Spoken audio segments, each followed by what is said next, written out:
سلامونه ملګرو، زهین افیشل یوټیوب چینل ته ښه راغلاست. په دې هیله چې ښه به یاستئ.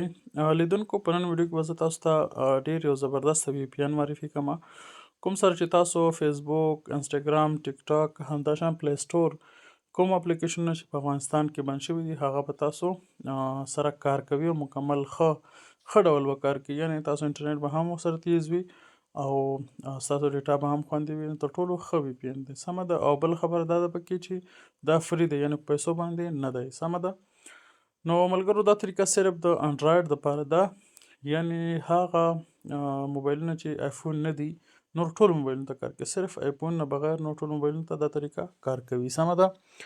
نو ملګرو، دا وی پی ان چې تاسو فکر به کوئ اوس موږ کوم ځای نه ډاونلوډ کړو، نو هغه تشویش مه کوئ. دغه ویډیو چې کوم تاسو اوس پلی کړې ده، همدلته تاسو په دې ټایټل باندې کلیک وهلو، لاندې تاسو بله صفحه خلاصیږي، هلته ویډیو ډسکرپشن دی، هلته به تاسو کلیک وکړئ، هغه لینک باندې تاسو ته ډایرکټ هغه اپلیکیشن ته وړي او هغه به ډاونلوډ کړئ. کله هم چې ډاونلوډ کړو انسټال به کړئ، کله هم چې انسټال کړو نو دغه پروټان وی پی ان به وي، دا به تاسو خلاص کړئ، صحیح ده، اوپن به کړئ. کله ملګرو خلاص کړو، دلته به تاسو لږ صبر وکړئ، دلته به تاسو ساین ان نه وهئ، تاسو به کنټینیو ایز ا ګیسټ ووهئ چې زمونږ اکاونټ نه جوړوم داسې داخلېږو، سمه ده.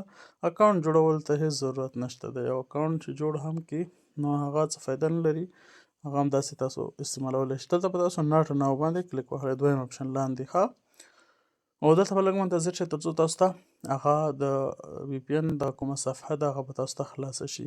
دا وی پی ان ملګرو ډېر ښه وی پی ان دی، تاسو انټرنیټ به هم ورسره تېز شي، تاسو یې چیک کړئ او څومره ویب سایټونه چې دي هغه بند شوي دي هغه به تاسو سره خلاص شي، سمه ده. فیسبوک، انسټاګرام، ټیک ټاک، همداشان پلی سټور به تاسو سره کار وکړي. دلته به تاسو دا صفحه راځي، دې صفحه کې ګورئ افغانستان نقشه ده، په دې باندې دا سور نښان چې دی دا خوځېږي، صحیح ده، انیمیشن کې دی. نو تاسو پوه شئ چې دا اوس کنیکټ نه دی، یعنې سور نښان دی. زه کنیکټ کېدو نه مخکې یو ځل ځمه دا پلی سټور تاسو ته وښیم چې دا کار کوي سره او که نه کوي. ګورئ دا پلی سټور دی، سمه ده. زه په دې کې یو اپلیکیشن سرچ کوم، یعنې وټساپ، صحیح ده. ګورئ زه یو بل اپلیکیشن، دا خو ډایرکټ ما وخته سرچ کړي و هغه پکې سیف دي. زه دا ویچټ ډاونلوډ کوم، ویچټ ته چې راغلم ګورئ دا نه ډاونلوډېږي، ها، ډاونلوډ اپشن بیخي شته نه دی، په دې خاطر چې دا کار نه کوي. وخته ما هغه کړی و، نو دا ګورئ یو سره هم ډاونلوډ اپشن، انسټال اپشن نشته چې دا مونږه ډاونلوډ کړو، یعنې کار نه کوي، صحیح ده، ساده اصطلاح باندې. نو زه اوس راځم دا وی پی ان کنیکټ کوم تاسو سره. ګورئ دا وی پی ان ده، تاسو به کنیکټ ووهئ. کله چې کنیکټ ووهل تاسو به دې ته لږ منتظر شئ.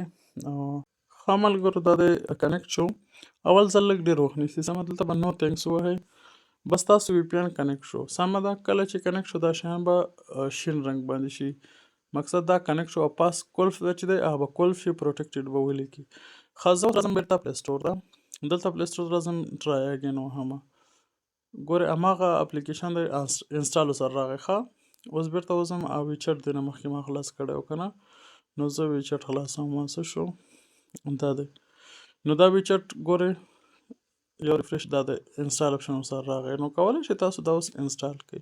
ښه، صحیح به کار کوي. هر یو اپلیکیشن تاسو وغواړئ دا انسټالولی شئ، کوم یو تاسو اپډیټ ته ضرورت وي نو هغه تاسو اپډیټ کولی هم شئ، سمه ده.